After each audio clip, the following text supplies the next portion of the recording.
If you've had a concussion and feel like you're not getting better, you're not crazy, and you're not alone. Welcome to the Brain Bros.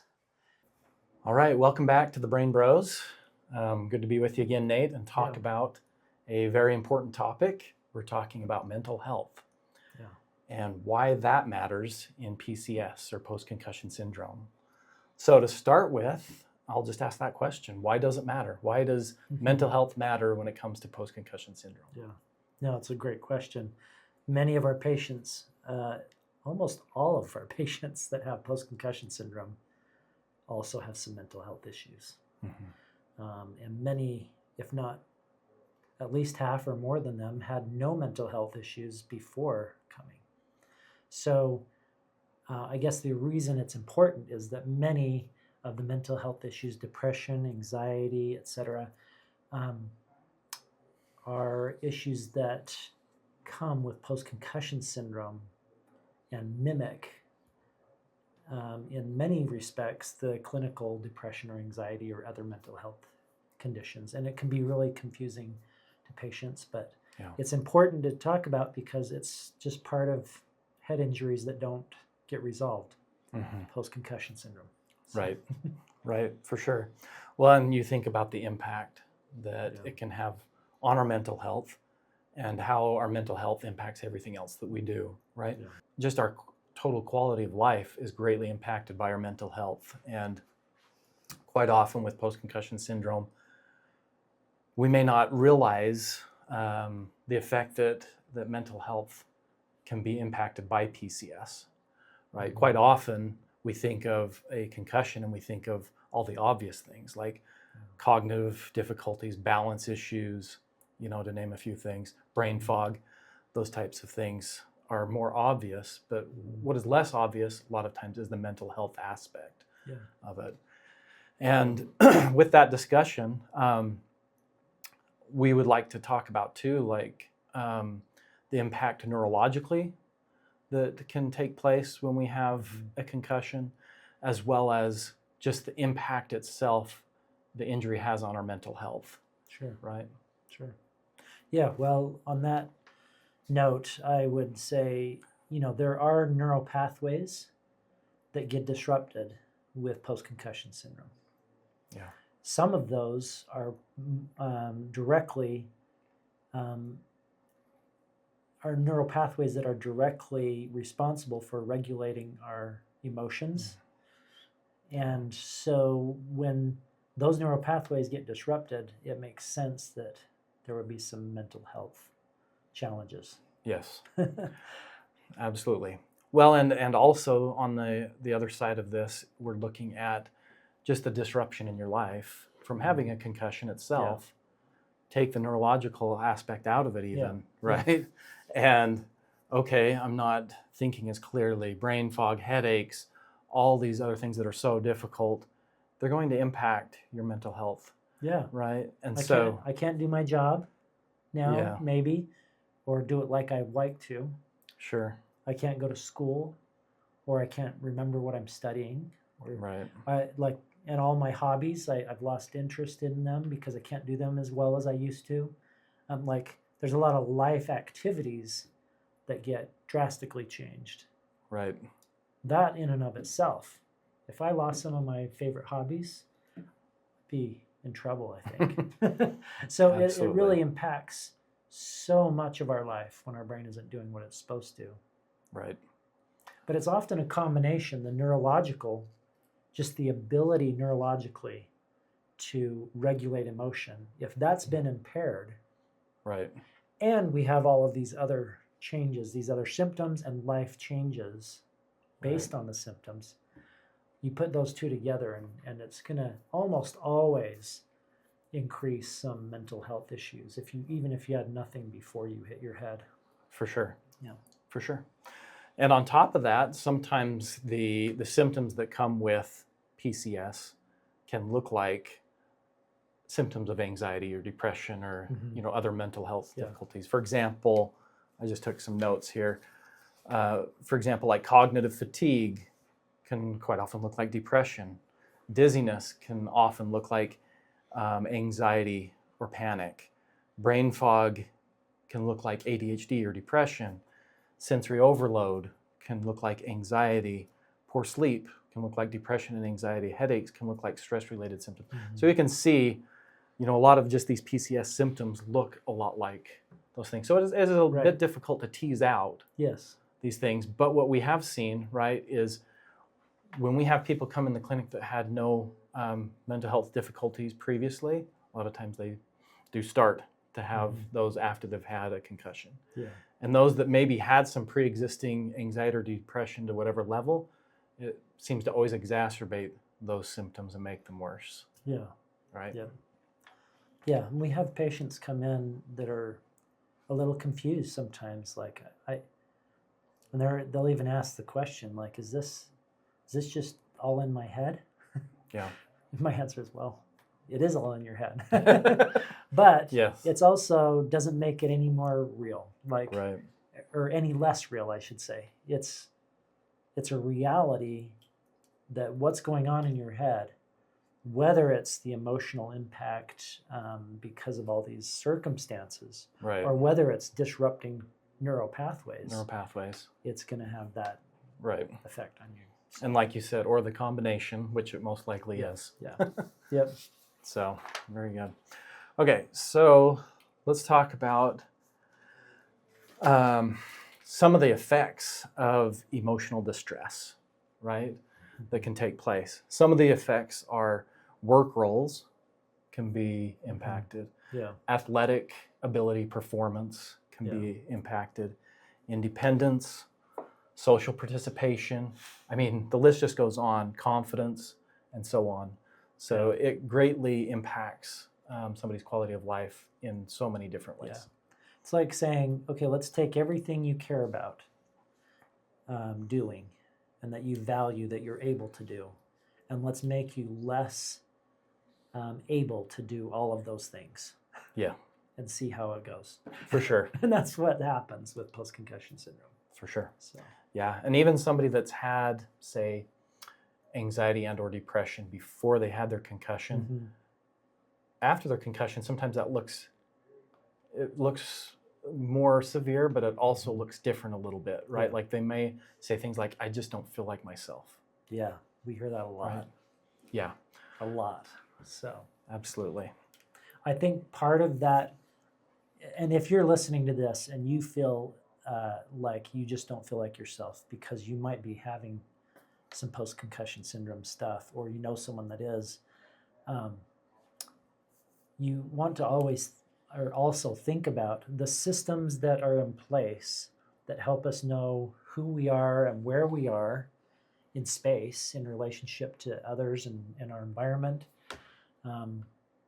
All of those systems are not doing what they used to do sometimes. Our vestibular proprioceptive systems, which help us know where our body is in space, have often been disrupted. Our visual motor center, which helps us visually regulate, depth and where we are and movement of visual, if that isn't in sync with our sense of where our body is in space, we'll also feel very discombobulated, like what is going on? Yes. And then if we're emotionally not regulating things very well, you put all of those systems together and every one of our sensory systems, and if they're not in perfect sync and communication with each other, you'll feel not like yourself. Yeah. So we hear it all the time. I just don't feel like me anymore. I don't feel like myself. The flip side is at the end of treatment, when people start recovering, one of the favorite things I hear is, I feel like myself again. Right. It's one of my favorite things, because then I know what we're trying to do is working, and yes. and other symptoms are going to follow, and they're on the path to recovery. So absolutely. Let's briefly discuss kind of the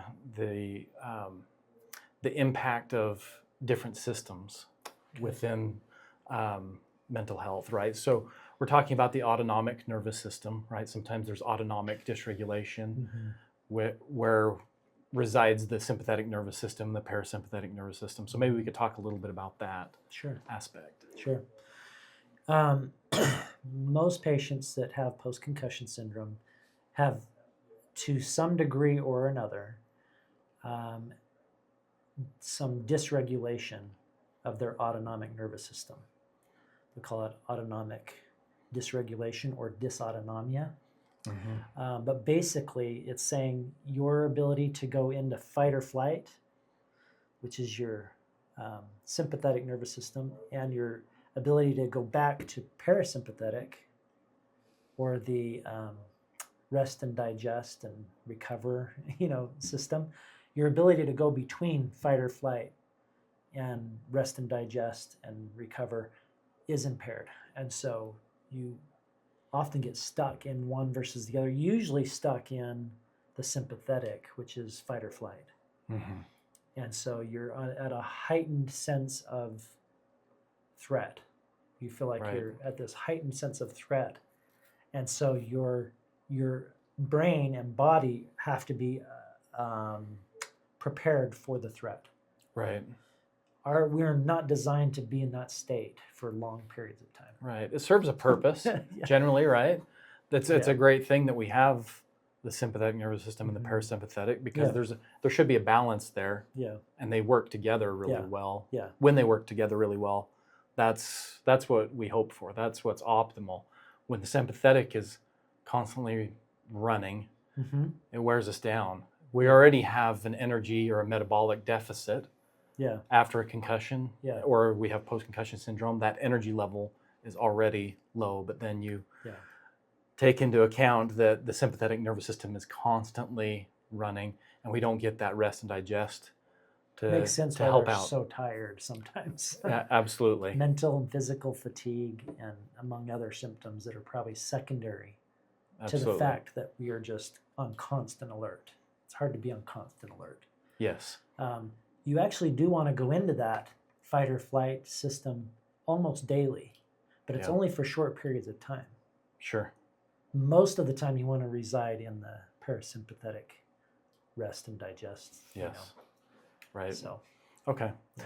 Let's talk about maybe like severity level too with this type of thing, because it can be very different depending on the people that we see, right? Or in your case, whoever's listening out there, maybe like, oh, maybe a little more anxious or a little more depressed. And others are like, no, I full on feel a very deep sense of sadness or depression, or really heightened like panic attacks, anxiety, those kinds of things. And there's quite a range there. Yeah. And so it may be helpful to know, what should we do like in mild cases versus if we feel like it might be a little more severe, on the severe side, and we just don't see a way out. Yeah. Kind of a thing. Yeah, for sure. Everyone's at a different level, and doing the wrong thing when someone's at a certain level can either not help or even make things worse. So it's kind of good to know, what should we do, Right. And if someone is at a really heightened level of fight or flight, and it'll come across like anxiety, maybe almost anxiety attack mode. Sometimes it's like paranoia, or like there's other things that can come up when you're at that really heightened state. And you'll look like you have ADHD, there's all sorts of things, and they'll get diagnosed, unfortunately, with all sorts of things. When it might just be your fight or flight system is stuck. You're stuck in that fight or flight. There are things that we do, usually with our body, that helps us calm down, like breathing and meditation and mindfulness. There's a lot of good things that we can do that can help bring that down a few notches. Right. And even prior to doing, say, an aggressive post-concussion syndrome treatment program, like what we do at our clinic, we often say you need to bring things down a few notches, maybe before coming in. Right. If possible. Right. So. Yeah. In some of the more mild cases, we're saying, you know what, come on in. That's what we're most likely ready to just jump right in and help. But when it comes to some of the more severe cases, I'll just talk about some of that for a second, if I could. So just we might need outside help, right? So we might need more of the tools. So like when individuals come to us, a lot of times we're seeing an improvement in brain function and everything else, but they might not have the tools. They might be in that severe case of depression or anxiety. So some of the things that are outside of, kind of our scope and what we look at, or what we might refer somebody to, would be, cognitive behavioral therapy. So doing some talk therapy with somebody to, go over, each of the maybe the symptoms that you're feeling and talk through those things. So for example, one would be like, if I get a headache today, I'm permanently damaging my brain. Well, what a cognitive behavioral therapist would want to do would be to challenge that thinking, right? Yeah. So that's an important aspect of cognitive behavioral therapy, and for a lot of these individuals to really help with that. Another one would be, for example, acceptance and commitment therapy. So this one is acceptance of the symptoms without surrendering to them. So a therapist would be able to help you work through that, being able to accept, okay, this is what it is what it is. I have this, how can I work through that, and not just giving up, right? But finding a way to work through it. And something that we do quite often too would be mindfulness-based interventions. Maybe you could talk about some of that, like breathing and that type of thing. Well, we especially like the breathing part because it's a built-in mechanism that can help us. It sends some neurological messages to get out of that fight or flight, and more into that rest and recover. We also at our clinic, we do a lot of interval training and cardio exercise. That seems to help regulate, especially if you're kind of teaching the brain, you got to go. Now you got to rest and breathe and recover. And like you want many repetitions of engaging purposefully, fight or flight, and then disengaging it purposefully with breathing and resting and recover, And so we want the brain to get used to going in and out and in and out. And sometimes we have to try to get them out of it first. Right. So we have brain waves that we also use when someone's in that fight or flight. They're often also in beta mode, what we would call our brain frequencies in beta. And so we do brain breaks. I think brain rest and intentional brain breaks is a good part of any good aggressive program, because you have to have the complement of go, engage, activate, and then rest and recover.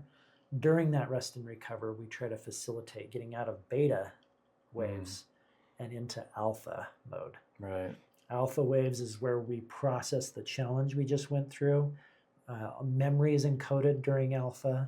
A lot of good things happen, making sense of everything when we're active and engaged happens during alpha. And sometimes our brain needs a little help. So the brain waves kind of facilitate some of that. So we have a few things that we do that help with that.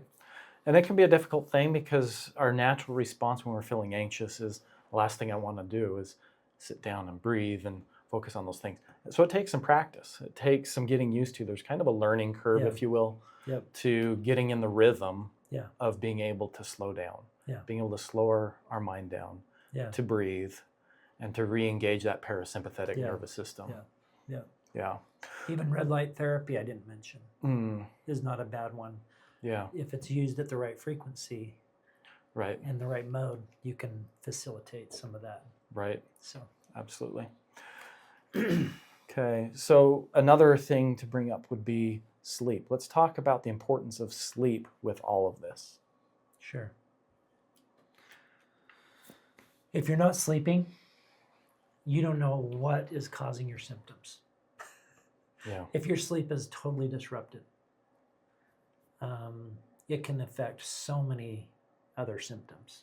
Absolutely. So a lot of our patients are clearly in post-concussion syndrome, but we don't know how much of their symptoms is exacerbated and affected and added to by the fact that they're not getting that sleep they need, the right kind of sleep. It's like we've talked about the pillars. Pillars to good health and brain health. And it's one of those pillars. It's a basic human need that we all need. Yeah. And you got to make sure you've got your pillars in place Yeah. before you get too, myopic or focused on what's right here. What treatments can I find that Right. are going to change things and alter things for Yeah. me? Well, if you're not getting good sleep, let's back up. Right. Let's right. start there. Right. Same with like nutrition and Yeah. other things that are just so basic. Yes. Let's make sure we're doing our best with nutrition, doing our best. Yeah. And it doesn't have to be perfect, right? But let's at least look at that before we look at some of these other things. Yes. Make sure those are in place. Yeah. Okay. Exercise. Let's talk about that as mental health treatment. Yeah. Well, some of the best studies out there have shown that cardio exercise increases blood flow to the brain. Yeah. Bringing fresh oxygen. So it increases the oxygen. A lot of the neurochemical good things we want to happen for new learning and reconnecting neural pathways, etc. Happen when we have that increased blood and oxygen in the brain. And so regular cardio exercise, even if it's 15, 20 minutes, has some huge advantages to mental health. Absolutely. Yeah. Mood regulation is a big one. Improved autonomic regulation, improved sleep, reduced anxiety, increased blood flow. I mean, just so many. The list goes on. It just, we could just keep going with exercise. It's one of those things that over time, the evidence just gets stronger and stronger for. Yeah. It's like, okay, we should really be moving. Yes. A lot. It really helps with so many things, especially with brain function and with mood regulation. Yep. Yeah. Okay, just really briefly, another thing just to look at, some side things right here is TMS. There's a lot of recent, I should say the research has been around for a while even, but even more recent, it's showing more and more TMS or transcranial magnetic stimulation can be such a beneficial thing. Yeah, especially depression. Like it helps a lot of mental challenges, but the depression stuff especially, it seems to be gaining a lot of traction in the research. Right. Even more than it did in the past. Because they're actually improving how they do it. They have a more aggressive, intense approach with what they're able to do now than what they did traditionally. And it's having better results. So and this is such a cool topic. I think we'll want to do a podcast specifically on that. And we're connected with a guy that's just awesome at this kind of stuff. Yeah, we should do that. And it would be great. Okay, let's talk about just real briefly.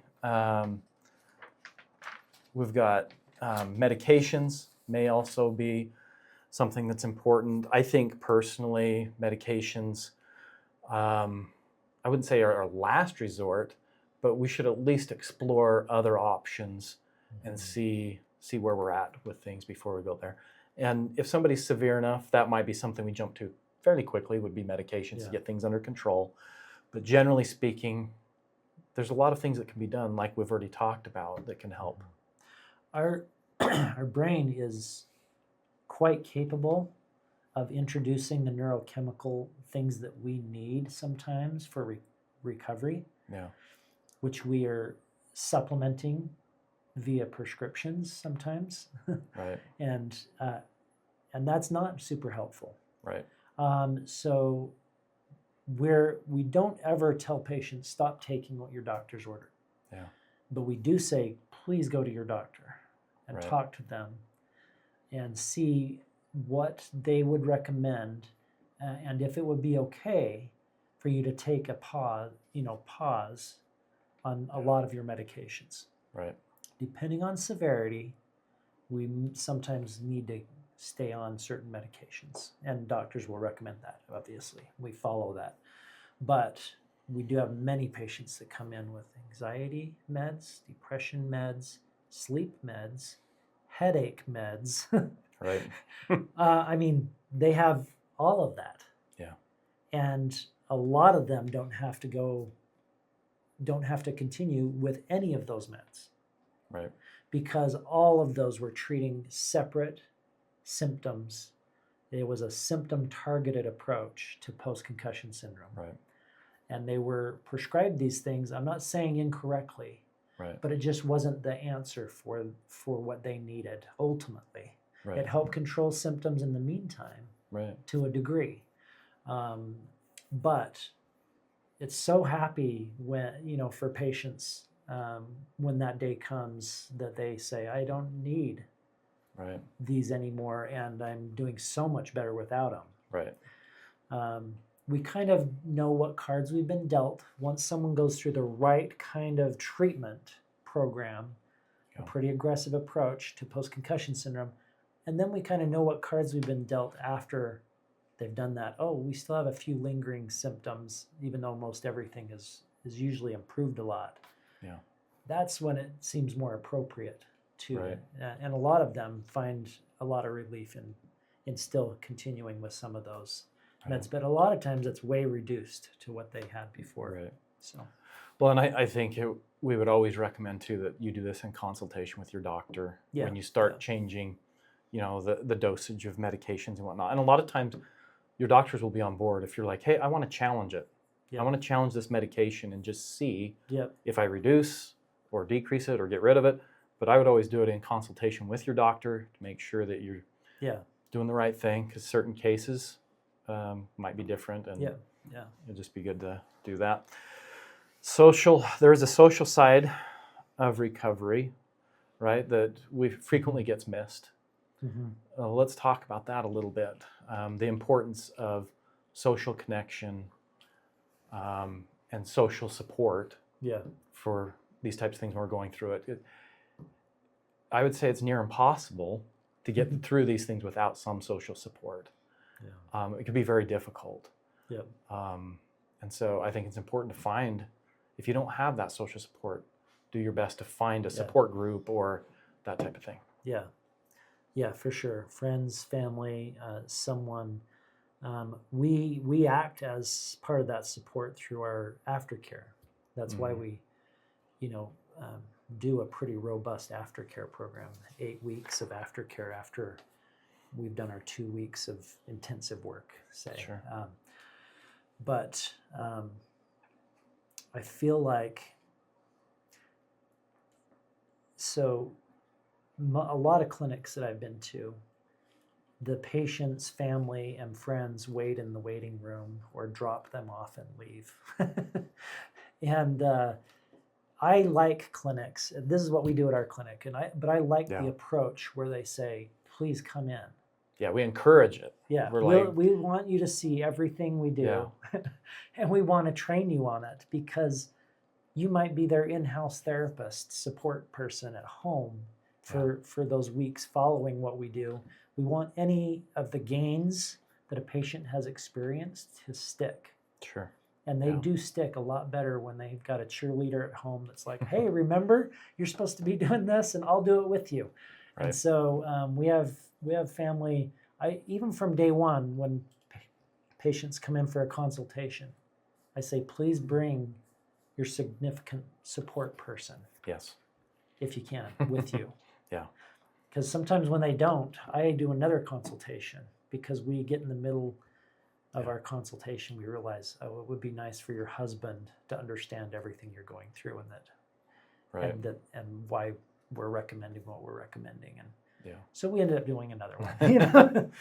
For sure. And so anyways, I can't speak enough to how important it is to have family and support systems. So we're a big believer in that. Right. And if you don't have a support system, even simple things like having a pet or support group, actively seeking those out. Sometimes you have to be actively seeking those things out if you don't have those immediately around you. All right, just real quick, we're kind of running short on time with this, so just really briefly, there's some things that are also impacted. We talk about long COVID or strokes, things outside of concussion, and we're dealing more and more with that, getting more and more questions from people about those types of things. We'll spend more time on this down the road, but just be aware if you happen to have long COVID or any of these number of things, even PSS or post-sepsis syndrome, Mhm. right? Those types of things, POTS. There's a Yeah. number of things that are greatly impacted by, what we're going through there emotionally and our mental health. Yeah. And we'll spend more time on that down the road. Yeah, you don't have to, in other words, you don't have to have trauma to the head to have traumatic effects on your brain.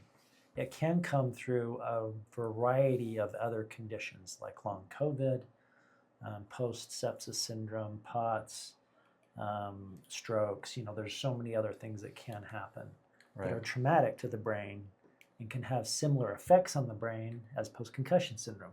Yeah. And thankfully, most often, the approach for post-concussion syndrome has been very effective for those other conditions as well.